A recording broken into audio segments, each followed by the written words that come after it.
For the last 25 years, the US-India partnership has been a cornerstone of global strategy, but in just 6 months, it's completely fallen apart. Today, we're going to break down how this incredible collapse happened. So let's just start with the number that kicked this whole thing off. 50%. That is the massive, shocking tariff that President Trump has slapped on all Indian goods. Honestly, it feels less like a policy move and more like a declaration of economic war, and it's set to take full effect on August 27th, 2025. And this timeline, wow, it really shows you just how fast everything went south. Think about it. Back in February of 2025, leaders were talking about a $500 billion trade partnership, a huge goal. Fast forward just 6 months, and that dream is completely dead, replaced by a 50% trade war. It's an absolutely stunning reversal. So yeah, we are looking at a partnership in serious peril. An alliance that's been building for 25 years is now at a breaking point. And this isn't just about economics. It really feels like it's become a personal vendetta between two of the most powerful leaders on the planet, and the clock is ticking down fast. It all just leads to the one big question, right? How on earth did we get here? I mean, how does a strategic partnership, something that took decades to build, just crumble in a few short months? To get that, we've got to rewind the clock a bit. The whole thing started to unravel with a single spark back in May of 2025. And you know what's surprising?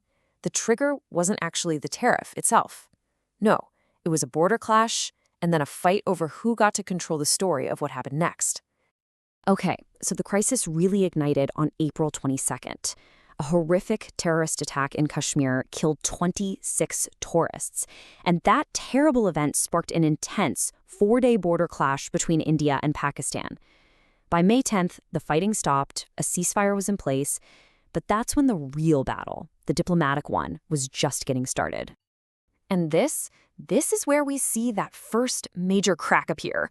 The U.S. claimed that it was President Trump's personal mediation that secured the ceasefire, but India came back immediately and shut that down hard. They said no, there was no foreign mediation at all. For India, this was a massive overstep, a real challenge to their national sovereignty.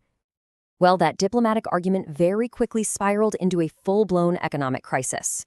Trade talks, which were already on shaky ground, just completely fell apart.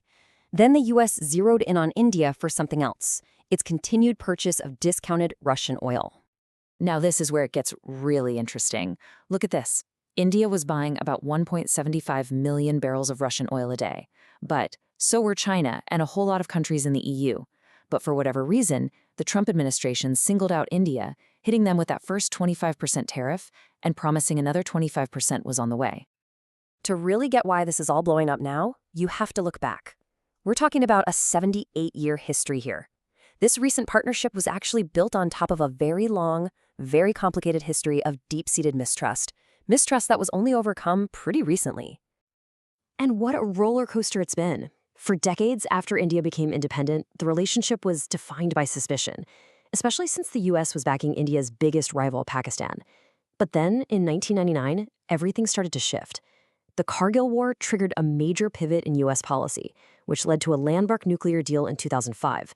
That completely transformed the relationship, and by 2024, trade hit a record $190 billion. See, you have to understand that this historical mistrust runs deep in the Indian psyche. You've got the scars of colonial rule, which is estimated to have drained something like $45 trillion from the economy. You've got the Cold War, the U.S. always backing Pakistan, and most importantly, this fierce, almost sacred protection of their own national sovereignty. So what happens when you put a country with that history under this kind of pressure? Well, India isn't backing down. Not at all. Instead, it's making a very bold, very calculated, strategic pivot. And make no mistake, the stakes are unbelievably high. We're talking about almost $90 billion in Indian exports being directly threatened by these tariffs.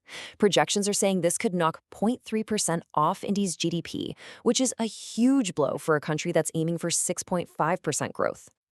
So what does Prime Minister Modi do? In a really defiant Independence Day speech, he takes all this external pressure from the U.S. and turns it into a powerful, unifying nationalist cause. He rallied the entire country around this vision of a self-reliant India, calling it the dream of every single Indian. And look, This isn't just talk. They are taking very concrete steps. India is doubling down on its Make in India program. It's strengthening ties with the BRICS nations, especially Russia and China, and it's aggressively looking for new markets in Southeast Asia and Africa. Of course, when two global powers like this have a falling out, it doesn't just affect them. The shockwaves are being felt all over the world, and this could potentially reshape the entire geopolitical map as we know it. So what's the immediate fallout? Well, the Quad Alliance, that strategic group with the US, India, Japan, and Australia, it's been seriously weakened. At the same time, the BRICS bloc is gaining momentum as a real rival to the Western-led order. All of this just increases the risk of a new kind of Cold War, and it makes all the regional hotspots that much more volatile.